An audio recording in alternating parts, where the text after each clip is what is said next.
আসসালামু আলাইকুম সবাইকে ওয়েলকাম করছি আমার YouTube channel next step to ইউরোপে। তো বর্তমানে আমি আছি ডেনমার্কে। মূলত আমার ফ্রেন্ড, ওর সাথে দেখা করার জন্য আসলাম। তো তো হঠাৎ করে মনে হলো যে আপনাদের জন্য ছোট্ট একটা ভিডিও করে ফেলি। আমার বন্ধু এখানে যা ডেনমার্কে আছে, দে আর অ্যাবাউট 10 মান্থস।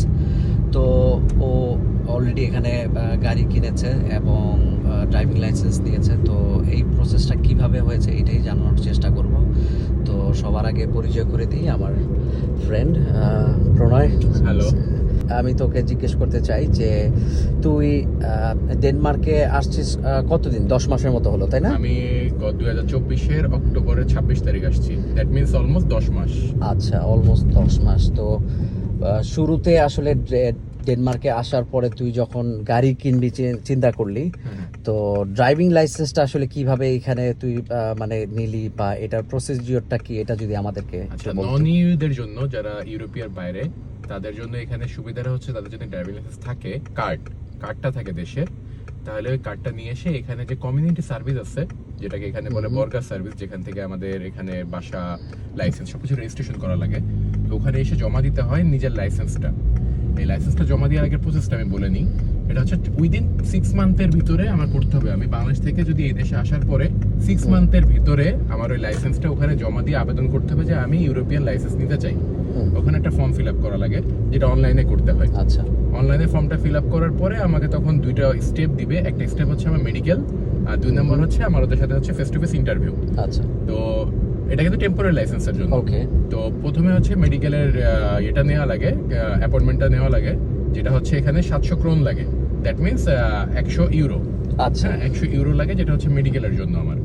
তো আচ্ছা। এইটা নেওয়ার পরে মেডিকেলের ডেটটা আসে, মেডিকেলে যেতে হয়। যাওয়ার পর ওখানে মেডিকেল টেস্টটা হয়, চোখের টেস্ট হয় এবং হার্টের, আর হচ্ছে কোনো ইনসোমনিয়া বা এই টাইপের কিছু আছে কিনা এগুলো টেস্ট হয়। আচ্ছা, আচ্ছা। তো এই টেস্টটাতে পাশ করলে ওরা ওখানে বলে দেয় যে আপনার মেডিকেলের ফিডব্যাকটা আমরা হচ্ছে, যেহেতু লাইসেন্সের জন্য, সো আমরা কমিউনিটা পাঠিয়ে দিব। আমি এটা দেখতে পারবো না, মানে এটা রেজাল্টটা কি আসছে হ্যাঁ। এটা আমরা দেখতে পারি না, এটা কমিউনে চলে যায় অটোমেটিক এটা। ওকে। এরপরে সেকেন্ড স্টেপ হচ্ছে কমিউনে এবার আমার একটা অ্যাপয়েন্টমেন্ট নেওয়া লাগে, যে অ্যাপয়েন্টমেন্টটা নিয়ে বলতে হয় যে আমার হচ্ছে মেডিকেল ডান, আমি এখন হচ্ছে লাইসেন্সের জন্য আবেদন করতে চাই। তো ওরা আবার ওদের তখন একটা সুইটেবল টাইম নিতে বলে, যেটা হচ্ছে যে ফেস টু ফেস ইন্টারভিউর জন্য। আচ্ছা। তো সুইটেবল টাইমটা ওদের নিয়ে ওই সময় যেতে হয়। যাওয়ার পর ওইখানে আমার আবার 500 ক্রোন দেওয়া লাগে ওখানে, যেটা হচ্ছে যে আমার এই ইন্টারভিউ আর এক্সট্রা খরচের জন্য এগুলো আর কি। আচ্ছা। এই 500 ক্রোন দেওয়ার পরে ওটা আমার হচ্ছে ওরা একটা সিরিয়াল নাম্বার দেয়, সিরিয়াল নাম্বার দেওয়ার পর ওখানে যাওয়ার পর ওদের সাথে কথা হয়। এটা জাস্ট মানে ওরা জিজ্ঞেস করে কতদিন তুমি ড্রাইভ করছো, কি গাড়ি চালাইছো, কি করছো, এখন তুমি লাইসেন্সটা নিতে চাও, এটা হচ্ছে ম্যানুয়াল নিতে চাও না অটো নিতে চাও। এখানে লাইসেন্স দুই রকম, আচ্ছা, ম্যানুয়ালের লাইসেন্স আলাদা, অটো লাইসেন্স আলাদা। আচ্ছা। ম্যানুয়াল দিয়ে অটো চালানো যাবে, কিন্তু অটো দিয়ে ম্যানুয়াল চালানো যায় না এখানে। আচ্ছা, তাহলে ইন দ্যাট কেস বেটার হচ্ছে ম্যানুয়াল লাইসেন্সটা নেওয়া। আর এই দেশে কিন্তু ম্যানুয়াল গাড়ি চলে, এই দেশে কিন্তু অটো গাড়ি এরকম চলে না, খুবই কম। আচ্ছা, ডেনমার্কে কি অটো গাড়ির সংখ্যা খুবই কম না? 80%ই ম্যানুয়াল। আচ্ছা, আচ্ছা, ওকে। তো ওখানে হচ্ছে আরেকটা খরচ আছে দেশ থেকে, আমি বলবো যারাই করতে চায় লাইসেন্স এখানে আসার পরে, তাদের ছবিটা নিয়ে আসতে, passport size, European standard passport size ছবি নিয়ে আসতে। যদি নিজের কাছে ছবিটা থাকে তাহলে এক্সট্রা 200 ক্রোন আবার দেওয়া লাগবে না।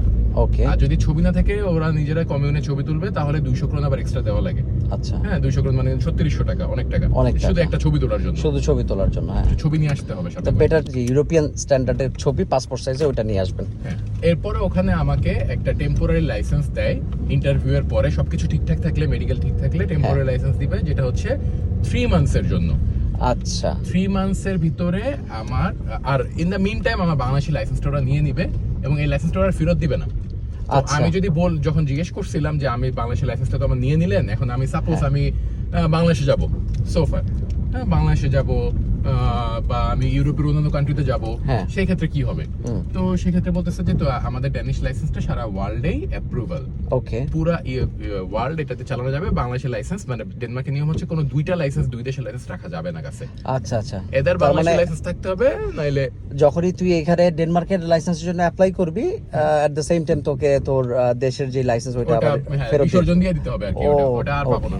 আচ্ছা, হ্যাঁ, তো গেল এটা, এই পার্টটা। পরে আমার লাইসেন্সটা ওরা নিয়ে নেয়, নিয়ে নেওয়ার পরে যেটা হয়, ওরা আমাকে একটা কার্ড দেয় টেম্পোরারি হ্যাঁ। 3 মান্থসের, এবং বলে যে 3 মান্থসের ভিতরে ওরা বাংলাদেশে নক দিবে।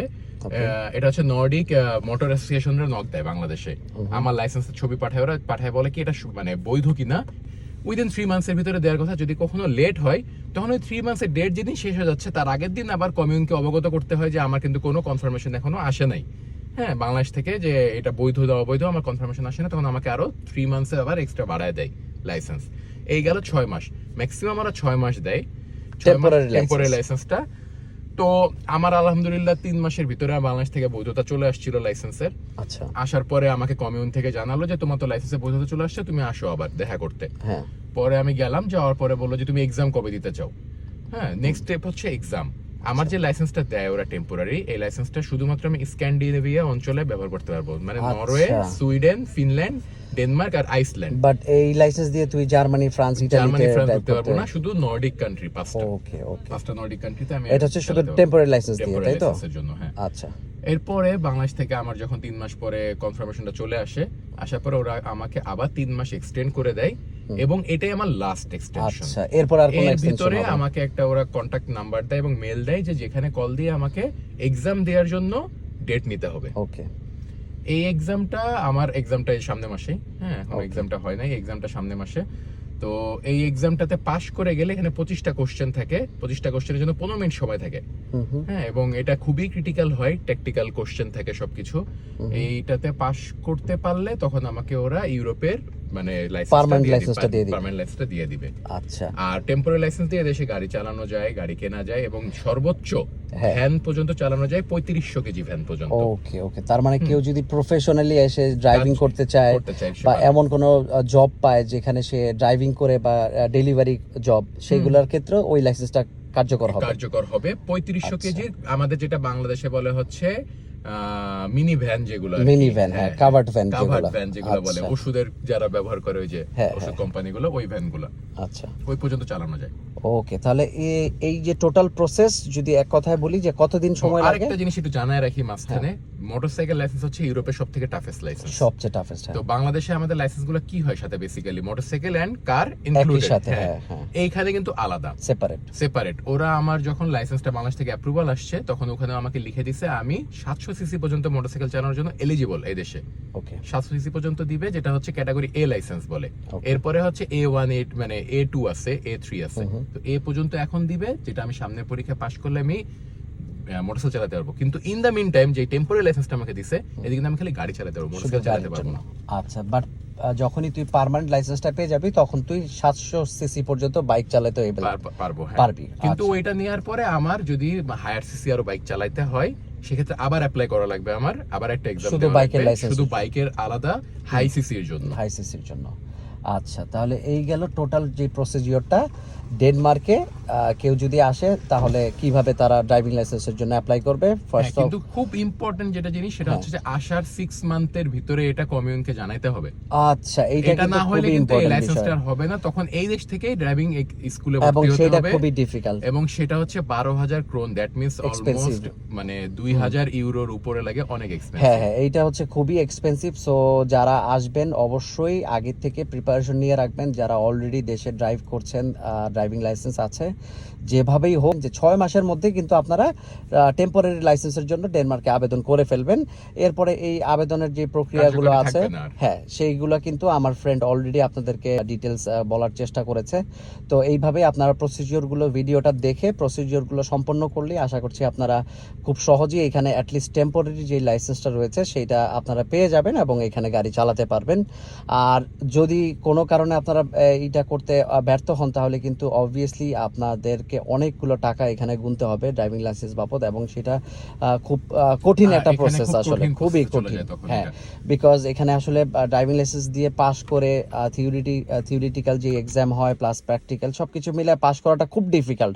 বিকজ আমি জার্মানিতে আছি, আমি কিন্তু জানি যে জার্মানিতে একটা ড্রাইভিং লাইসেন্স নেওয়া কত কঠিন। আমার এই ফ্রেন্ড 10 মাস হলো ডেনমার্কে আসছে এবং অলরেডি সে এখানে গাড়ি কিনেছে, প্লাস প্লাস হচ্ছে ড্রাইভিং লাইসেন্স করে সে ড্রাইভ করছে। তো এই জিনিসটা আমার কাছে মনে হইলো যে অ্যাটলিস্ট যারা ডেনমার্কে স্পেসিফিকলি আসতে চান তাদের জন্য এই ভিডিওটা খুব কাজে আসবে, যাতে করে আপনারা টেম্পোরারি লাইসেন্সের জন্য আবেদন করতে পারেন। এক্সামের ব্যাপারটা একটু বলে নিই। হ্যাঁ। এক্সামের আমার যে প্রথমেই যে ওরা মেডিকেলের জন্য 700 ক্রোন নিয়েছিল আর 500 ক্রোন হচ্ছে লাইসেন্স টেম্পোরারি লাইসেন্সের জন্য নিয়েছিল, এই যে 1200 ক্রোন, এটা দিয়ে আমি কিন্তু প্রথম এক্সামটা ফ্রি দিতে পারবো। প্রথমবারে যদি আমি পাশ করে যাই তাহলে কিন্তু আমার আর পরবর্তী কোনো টাকা লাগতেছে না, ক্রোন লাগতেছে না। কিন্তু আমি মানে যতবার আমার এক্সাম দিতে হবে, যদি আমার একবারের বেশি এক্সাম দেওয়া লাগে সেক্ষেত্রে আমার 1500 ক্রোন করে অ্যাড হতে থাকবে প্রতিবার এক্সামে। আচ্ছা, তার মানে টাকার অঙ্ক কিন্তু বাড়তে থাকবে আস্তে আস্তে প্রোগ্রেসিভ ভাবে বাড়তে থাকবে। এটা কি পসিবল একবারে পরীক্ষা দিয়ে পাস করাটা? পসিবল, কিন্তু প্রিপারেশন নিতে হবে অনেক, মানে ফোকাস থাকতে হবে খুব। আর এই নর্ডিক কান্ট্রিগুলো স্পেসিফিক্যালি আপনারা বাংলাদেশে যারা আছেন যারা অটো চালাতে পারেন অ্যাটলিস্ট ম্যানুয়ালটা শিখে আসেন। আচ্ছা, এটা খুব ইম্পর্টেন্ট ইনফরমেশন। ম্যানুয়ালটা শিখে আসবেন এই কারণে, কারণ এখানে কিন্তু প্রথমেই বলা হয়েছে যারা ম্যানুয়াল লাইসেন্স থাকবে তারা অটো গাড়ি চালাতে পারবে, বাট যাদের অটো গাড়ি লাইসেন্স তারা কিন্তু ম্যানুয়াল চালাতে পারবে না। আর মোস্ট ইম্পর্টেন্টলি ডেনমার্কে কিন্তু maximum most of the cars কিন্তু ম্যানুয়াল গিয়ারের। সো অবশ্যই আপনারা যারা এখনো ম্যানুয়াল গাড়িটা চালাতে পারেন না, ম্যানুয়াল গাড়ি চালানো শিখে আসবেন, তাহলে আপনাদের জন্য পুরো প্রসেসটা খুব ইজি হয়ে যাবে। ম্যানুয়াল গাড়ি মানে প্রাইসটা কম্পারেটিভলি একটু কম থাকে এখানে। হ্যাঁ, প্রাইসটাও একটু কমে পাওয়া যায়। তো আশা করছি আজকের এই ভিডিওটাতে আপনাদের একটা ভালো একটা ধারণা হয়েছে কিভাবে আপনারা ডেনমার্কে এসে লাইসেন্সের জন্য আবেদন করবেন। তো যদি ভিডিওটা ভালো লাগে অবশ্যই চ্যানেলটাতে সাবস্ক্রাইব করে রাখবেন, বেল আইকনটি প্রেস করে রাখবেন, এবং যদি কোনো রকম প্রশ্ন থাকে অবশ্যই আমাদেরকে কমেন্টসের মাধ্যমে জানাতে পারেন। তো সবাই ভালো থাকবেন। আল্লাহ হাফেজ। প্রণয়, অসংখ্য ধন্যবাদ তোমাকে। দেখা হচ্ছে পরের ভিডিওতে। সবাই ভালো থাকবেন। আল্লাহ হাফেজ। আসসালামু আলাইকুম।